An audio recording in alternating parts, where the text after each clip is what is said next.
Yo, from Kenya, East Africa, MORAA speaking truth. You feel me? Time to clear the air, set things straight. Let's go. Hi guys, I hope that you're all doing great. Now, 𝐂𝐍𝐘𝐒's video popped up and I decided to click on it.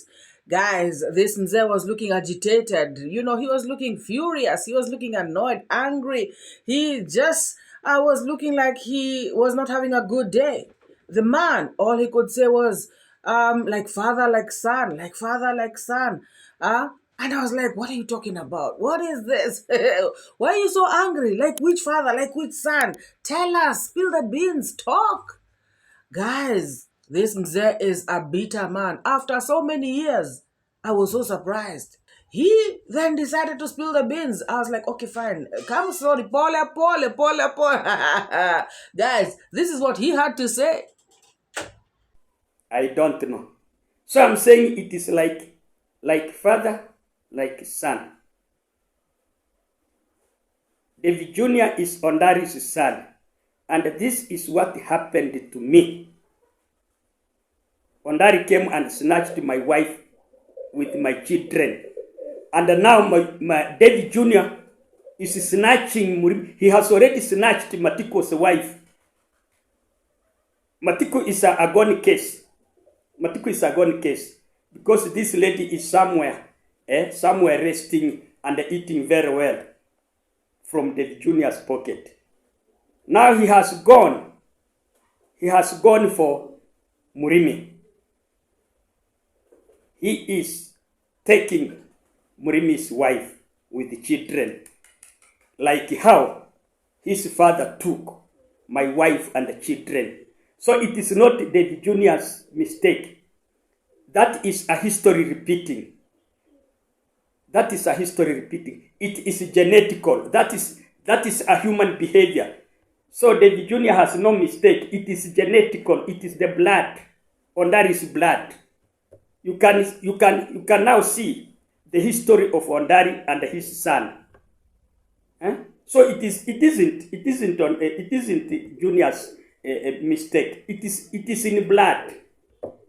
They are there to snatch people's wives and to break marriages. Ondari broke my marriage. Now David Jr. has broken Matiko's marriage.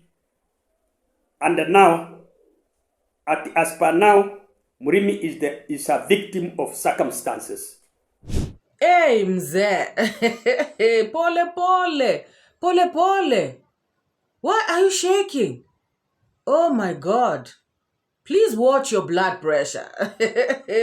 Watch your blood pressure and your sugar levels. Oh my God. Guys, like I said, this Mzee is one bitter Mzee. He will never forgive Mr. Ondari for whatever it is he did to him. He is talking about David Jr. following suit, following his father's footsteps. He is saying that he has stolen Murimi's wife, just like his father stole his wife very many years ago, which he has never forgotten, even though he married other women. Guys, this is why he is saying like father, like son. He is saying that this is genetical, it's in the blood. David Jr. has the genes of his father, and that is why he is behaving the same way like his father, snatching other people's wives and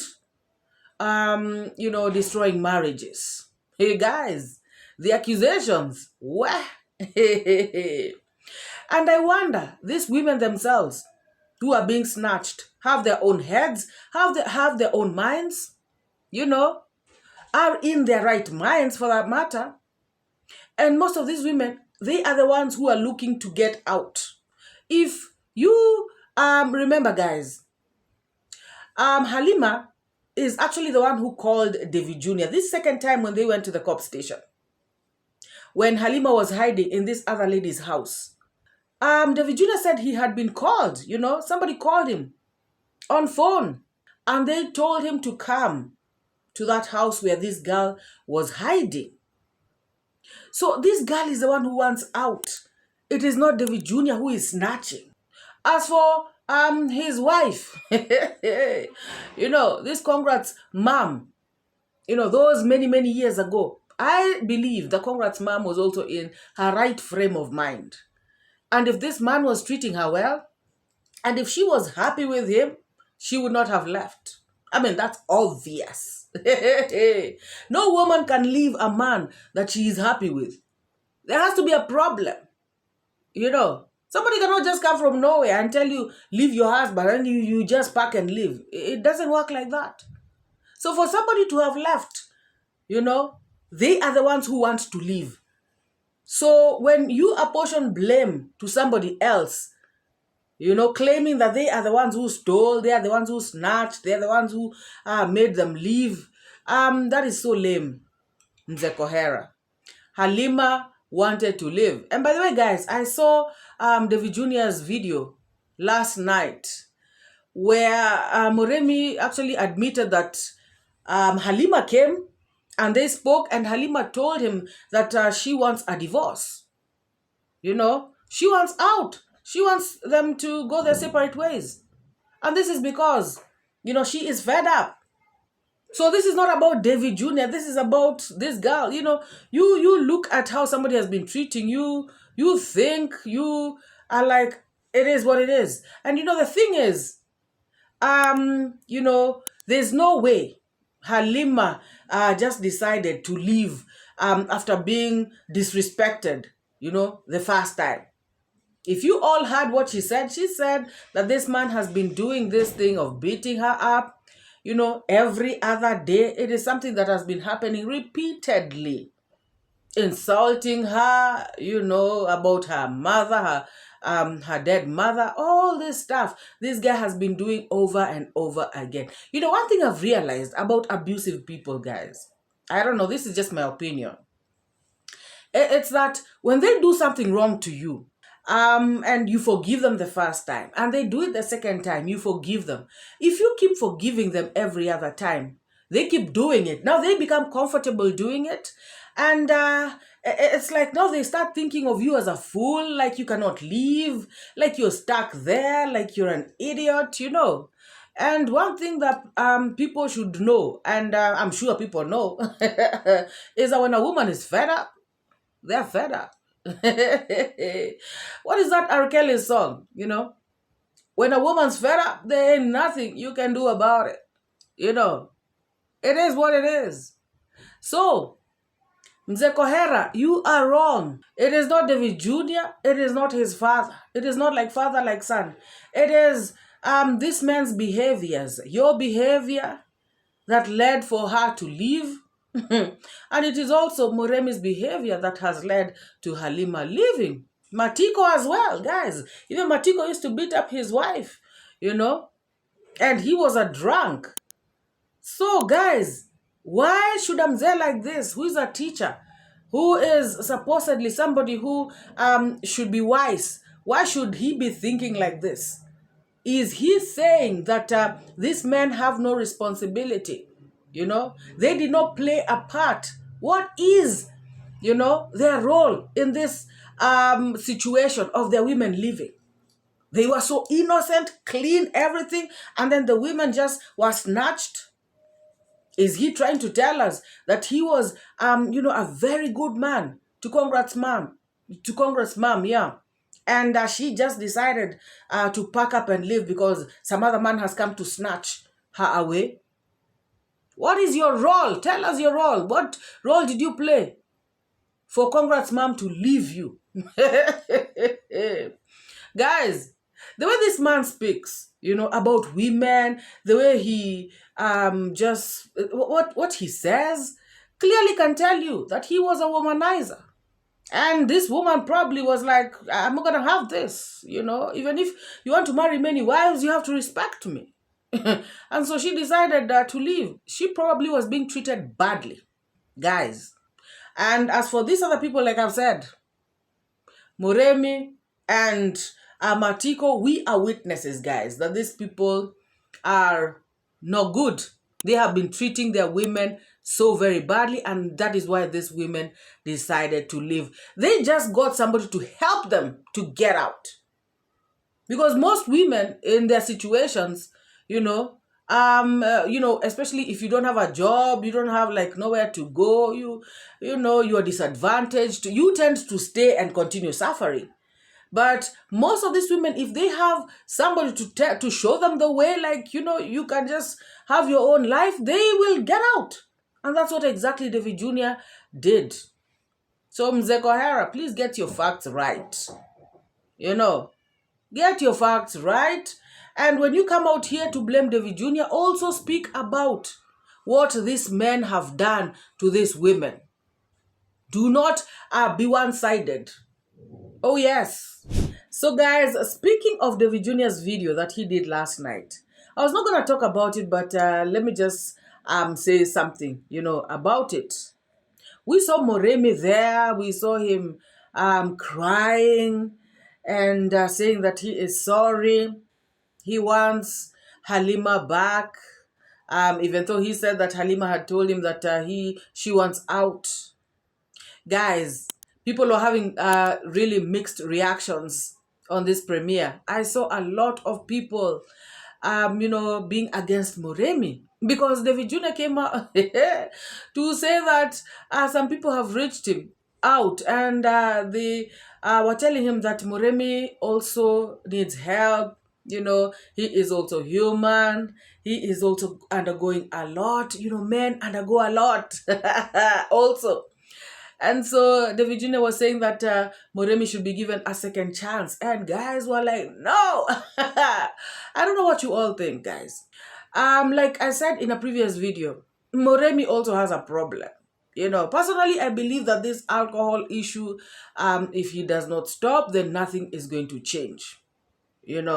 As long as he continues drinking, and he was out there saying stopping to drink is not that easy. Okay, yes, but now then what is going to happen, Moremi? Moremi has to try. Moremi, you have to try. You have to do something because you cannot just keep blaming alcohol and saying that it is not easy to stop drinking. Of course it's not, guys. Moremi, do what you have to do. Pray, fast, just try anything. Stop, just stop. Guys, I saw David Jr. really trying, because he had said that Moremi tried to attack him. Moremi denied it and said that all he did was to, speak to Devi badly. Because, guys, Moremi is blaming Devi for taking his wife. This is the thing. People do not see their own faults. It is funny, guys.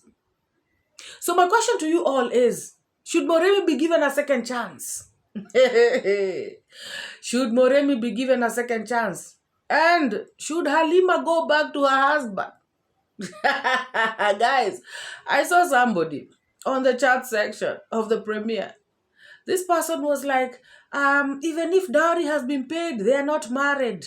Dowry does not signify marriage. And I was like, my goodness. I don't know if this person is Kenyan. I don't know if this person is African. I don't know if this person is from the West. And, I just, hate to burst their bubble or any other person's bubble who is thinking like them. Because, guys, in Kenya, we have different types of marriages, and customary marriage is one of them. In fact, it is the oldest type of marriage that is in this country. Before all this Western stuff came, people used to get married. How were they getting married? By paying bride price, by dowry. So dowry is what is under customary marriage in Kenya. It is a very recognized marriage, by the way. So when somebody comes out here to say, just because you pay bride price, you're not married, they are married. They are married. Guys, when we come out here and talk about how Kenyans, some of them, how they see marriage, when people live together for a long time, they're married. Now, when we say that, people come out here to say, hey, but now even when somebody has been paid bride price, somebody still wants to come out and say they are not married. Please, they are married. They are married, you know. And by the way, even when they were arguing the very first time, when Moremi was saying that I'm gonna beat you up here in front of the camera, he even spoke about, I even paid cows to your home. He said that. But anyways, the fact of the matter is, in Kenyan law, you know, they are married. And that is why this lady Halima was saying that she wants a divorce because it is an actual marriage.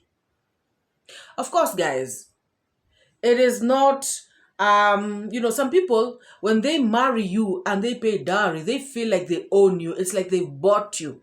That is a problem. And even the way Moremi said it, you know, in that video, he said it as though I have paid the bride price to you, you know, to your family. You know, he sounded like, you know, you are mine, you know, because I've bought you. And guys, I've also played clips here of Mzee Kohera saying that, you know, Marwa should, you know, formalize their marriage, even if it's just paying some bride price to Rosio's parents. Because you see, if you are not, if you have not formalized the marriage, if you have not paid the dowry, you cannot even beat up your wife. I have played clips of Kohera himself saying that. You know.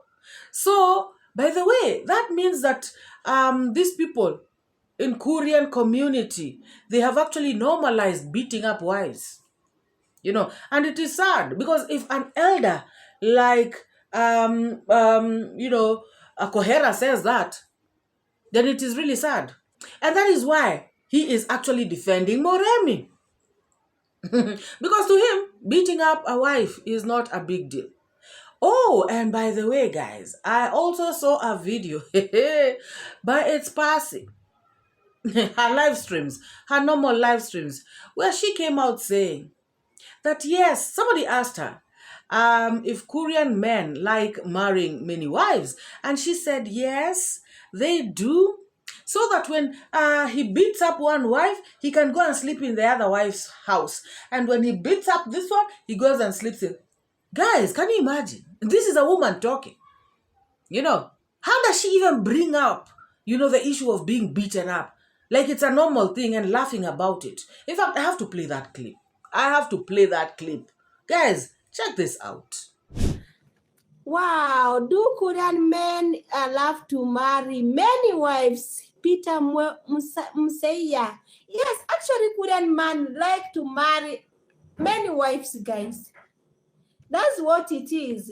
Korean man like to marry like five wives, 2 wives, 3, 4, even 20 wives, guys, even 10. So long as you have cows, you decide to marry a lot of women, guys. You have the cows, you see? So you marry a lot of wives. Only you have money.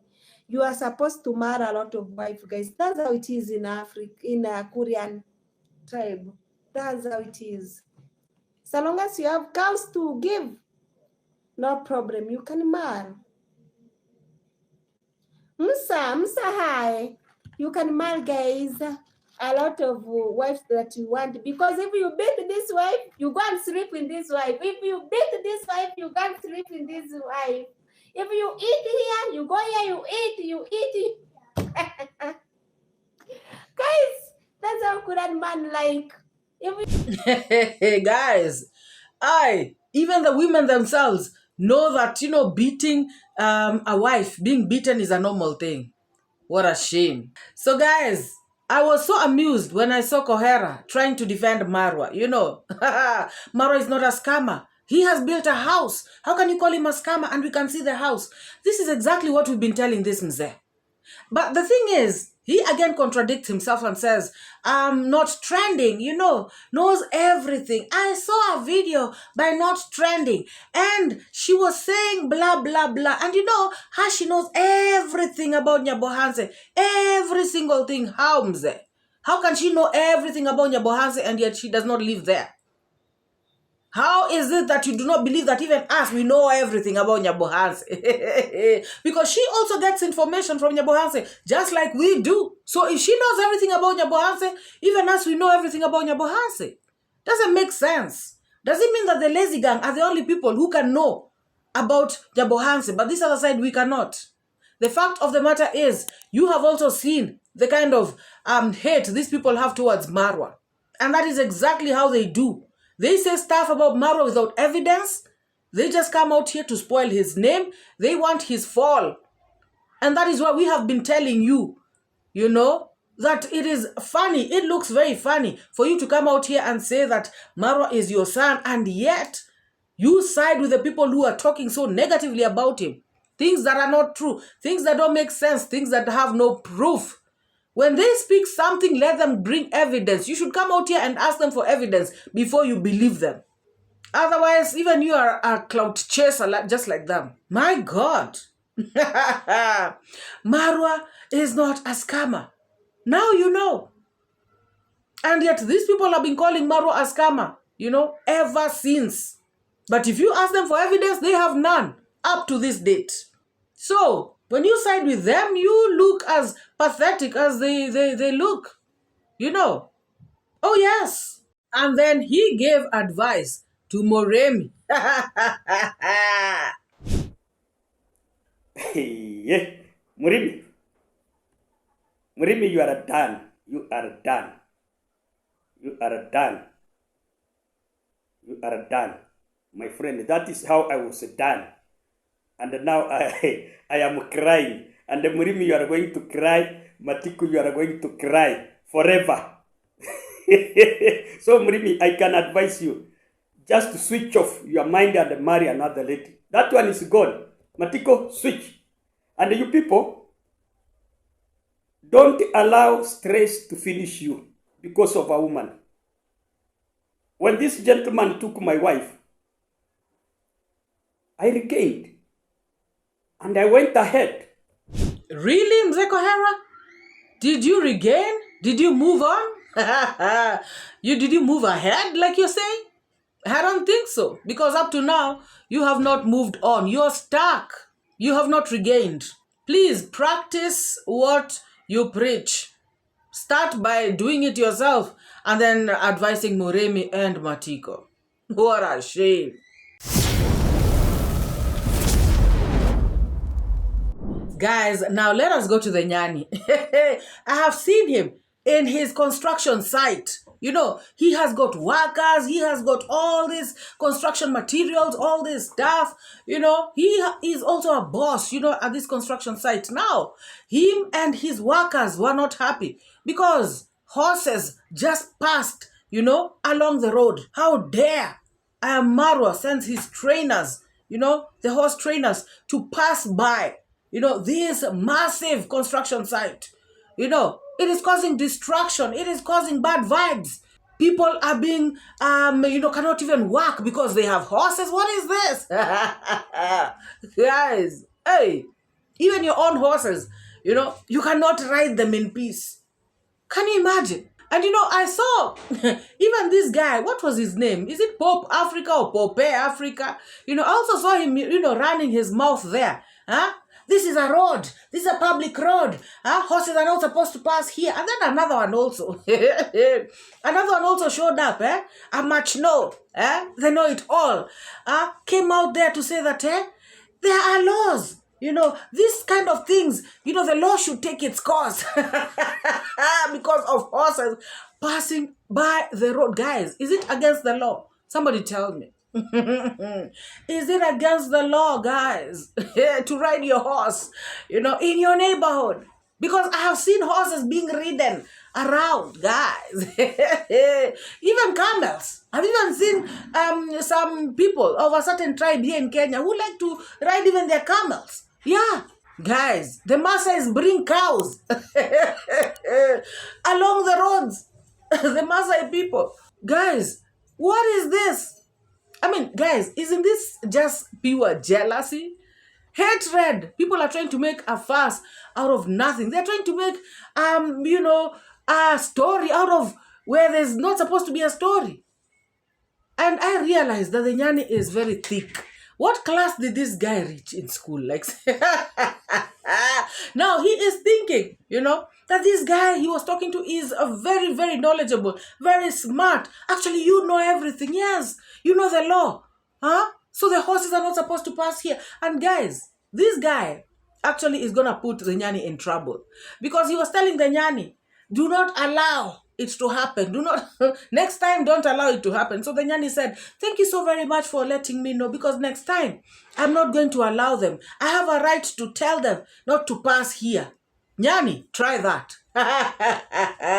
Try that. Try stopping them, riding their own horses along there. Guys, where the horses were passing, they were not causing any distraction. They were not causing any obstruction. There was nothing it was peaceful. Oh my God. This person went on, one of the workers, the Machno, went on to say that in MORAA's compound, there is, it's a very big compound. Why couldn't he just ride their horses there? And then he goes on to say, there are many other places that they could have taken these horses. Why here on the road? They're coming to show off. They want to show off to guys. Hey, villagers, hatred, jealousy.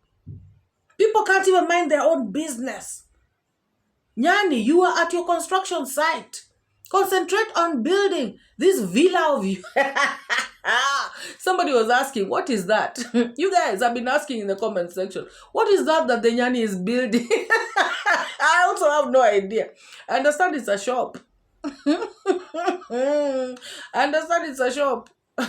But honestly, and in fact, he was even saying that people are jealous of him, that you all are jealous of him because of this, beautiful, massive shop of his that he is building. So guys, you are looking at it like a small, funny structure, but to him, it is massive, So guys, this guy, instead of minding his business in his construction site, things can even go wrong. They are minding horses that are minding their own business. Guys, look at this. Yeah. Niwachukua vile mnatembea tafadhali. Mura. Guys, we have the horses here.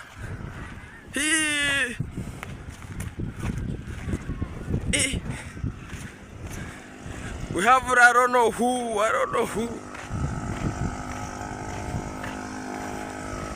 Guys, so these are the horses of iammarwa that are just passing. Woo. Yeah man. Fantastic. Guys, I'm too late, but I wanted to show you, but these people, they know me that when I just go with the camera there, I'm gonna be bringing some of the issues. Wait. Sinimewaambia. They know me. When I have the camera, they can't. You see the guy that was behind was running.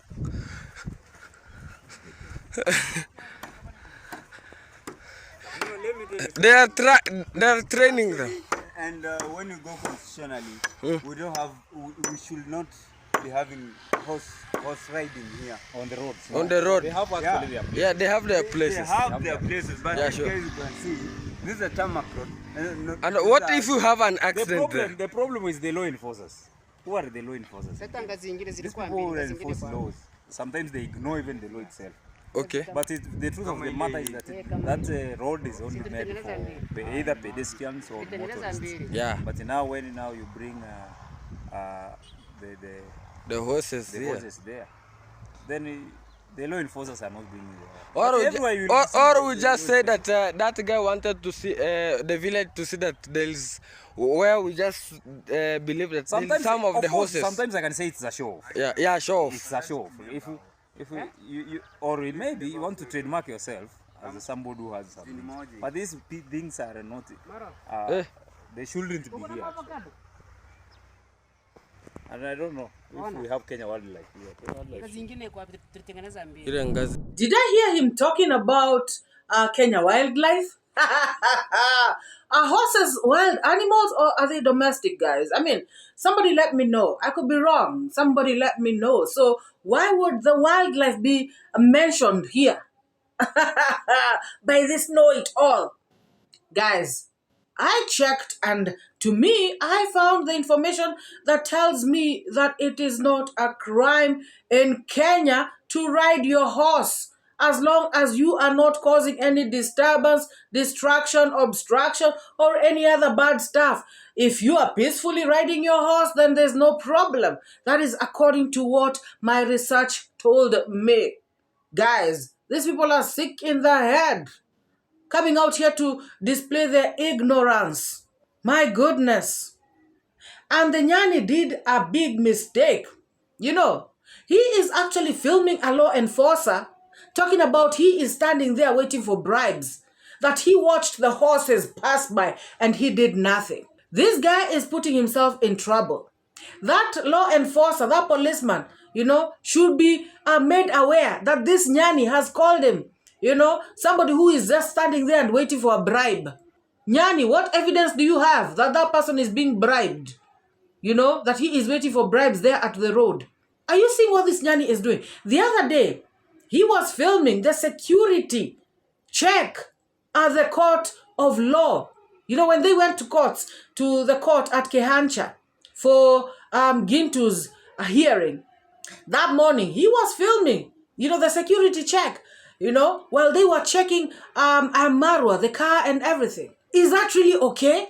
Because he could be filming that so that he can know how to maneuver his way through, you know, and bypass the security people, you know, with weapons or whatever it is, guys. And also, this, you know, this Nyani guy is going to be the next Gintu. Yeah, if he doesn't watch out. Arrest is looming for him. He keeps filming everything. He doesn't even have, you know, he doesn't even have boundaries. He doesn't know when to stop. He also is the one who filmed the prosecutor, you know, while she was talking to MORAA, saying that this prosecutor is also being bribed. All these things are on camera. They're on videos. The Nyani. These people are going to be made aware of what you're saying about them. The court prosecutor should be made aware that you have said that she is getting bribed by MORAA. This policeman should be made aware that you are saying that he is standing there waiting for bribes. And also that video of where you are filming the security check, you know, at the gates of the law courts of 𝐶𝐎𝐏 should also get to the courts. Because you are up to something. You are up to no good. Yes. So that you can learn your lesson as well. Shameless person. The horses are going to be passing there. MORAA is also getting some other 2 horses. And they're going to be, people are going to be riding there in the neighborhood. And there's nothing you're going to do about it. You shameless boy. Finish that little mansion of yours first before you start yapping out here on the streets. If you want to teach people on how to... And I wonder if the guy that have been employed there to teach the horse, how that the guy being teacher to have to ride the horse in the road instead of riding in the This is interference. This is interference. I was talking about the law enforcers. The fact this one, you see, in Nairobi you can't do this nonsense. Yeah. You go to bigger towns like Nairobi, Kisumu, Kisii, bigger towns. You can't just wake up and take your horses to town. That's the distraction. People are doing their business there. Yeah. You're going to put people in a stale instead of doing their own business. So wanaanza kushangaa yeye umekuja sijui kwenda zako hapa. Sasa mwisho wa siku watu hawauzi. Muda unaenda. Wasting people's time.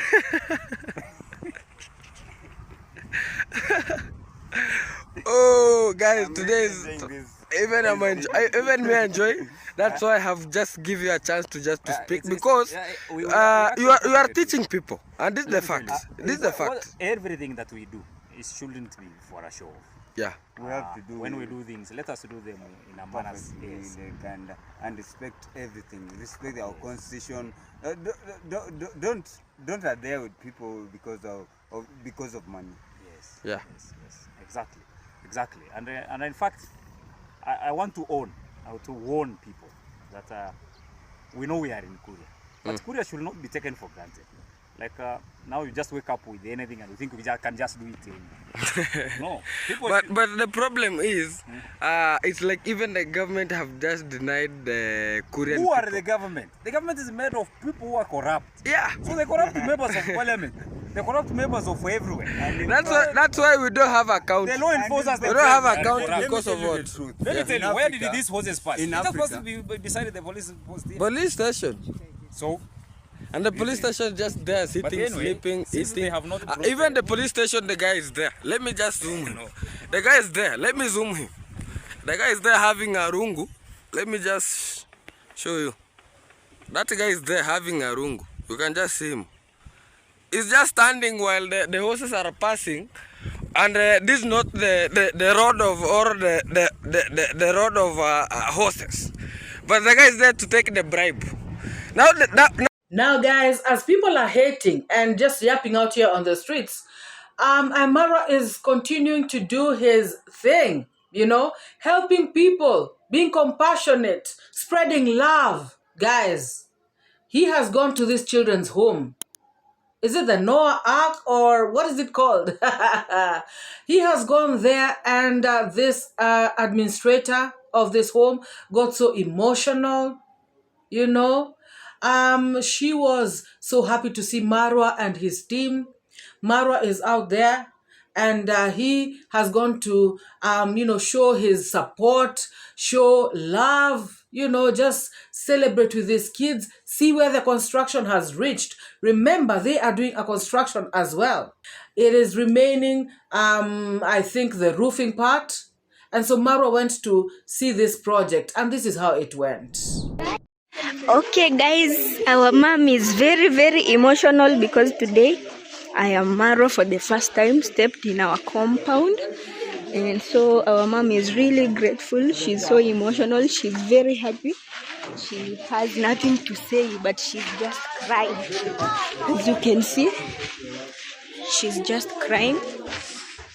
Yeah, we had to hold her. She fell to her knees, so we had to help her stand up. Like you can see, she's really happy. So they say they came to see the building, how the construction is going. So they're saying that they're planning to do roofing of this house, and that's what brought him here, because this is his first time here, as you heard him say. Now tell me why 𝐸MARWA should not be blessed. Tell me why not. You know, he has got this helping heart. And the good book says, you know, because he is actually out there concerned about these orphans. So the good book says, you know, whoever, you know, is for the orphans, God is going to be for them. You know, whoever blesses the orphans, God will definitely bless them. Whoever curses the orphans, of course, God says he is going to curse them as well. So why shouldn't 𝐸MARWA be blessed? Guys, I can't wait to see these children having a good structure also, because they deserve it. Like, seriously. Now, guys, a Jamaican has just landed in the village. Guys, this person has come all the way, you know, from the USA, just to visit this village of Nyabohansi. Guys, 𝐷𝐿 has been out here talking. 𝐷𝐿, you are not getting anywhere. Carrots, where are you? You said that no Jamaicans are going to be coming out here anyhow. Huh? You're going to show them who you are. I want you to start by showing this one. Let us see what you can do. Guys, Carrots came out here talking about Trenchtown Grandpa. You know, I'm going to show him. He cannot step in Kenya. I want you to show us a preview of what you can do. Do something small like this. Guys, people are so shameless out here on the streets. Trying to pretend to be who they are not. You know, Carrots, the parrot, is just an ordinary, any ordinary. As do kitu, as do what? Guys, Ridley, never seen, is in the village to visit Marwa. He says that he has been wanting to do this for like 2 years now, and so many other people around the world are also, it's their dream to come to Africa, to come to Kenya, and to come to 𝐵𝐵𝐻𝐿 for that matter, because of iammarwa. He has put this village on the map, and yet his people are not even seeing it. They are the most to come out here to just yap anyhow. They are the worst. Guys from his own village. So I'm happy to see that people are still coming to the village, and you never know, maybe he is coming to also buy land. Which land? Buy what land? No foreigner can own land. Oh yes, they are still buying, they are still coming, no matter what you say. A whole bunch of you lazy people out there, no matter what you say, it does not have any effect. People are still doing what they want to do. So keep yapping as people keep working. Guys, let us see this gentleman arrive at the village in style. Guys, Lidri is very excited. He's very excited to be in 𝐵𝐵𝐻𝐿. Look, here's his bag there. We have some more suitcases here. So, guys, so my work is to make sure like he gets Marwa's home. We want to end the video here. Then from here, you follow up his story on his YouTube. Kindly subscribe, comment, and let's support him so that he can get as many views as possible. Hey, some people are sick in the head. So I want you to sign out and tell the people how you're feeling right now you're in 𝐵𝐵𝐻𝐿. Oh my goodness. This is something I've been praying for in a long time. Months now, years. Like what? 2 years now. 2 years. Finally, 2 years. Finally, it's here. 2 years. I have my backpack and I'm ready. Yeah, the journey was good still. Yeah, it was good. Better than I expected. Yeah. Even though tired. And yeah, it's alright. It's okay. It's part of the journey. It's part of the journey, the road. Yeah. I can feel the vibration. But welcome to Africa. Welcome to Kenya. Enjoy to the fullest. Karibu sana. Kenya hakuna matata. Enjoy yourself. Guys, if you have not liked this video, please give this video a massive thumbs up. If you have not subscribed, take this moment to hit the subscribe. To my new subscribers, thank you so very much. You are most welcome. To my returning subscribers, you guys are the best. Let us continue liking each and every video. Let us share them widely. And let us meet in the next video. Bye-bye, guys. Give and take, I educate. Put things straight, that's my fate. Truth teller, reality checker. Truth teller, I'm your protector. From the lies and the fake narrative, truth is what I got to give. Speak the truth, speak the truth. Speak it to set you free. Speak the truth, speak the truth. It's MORAA, your African daughter. Don't pay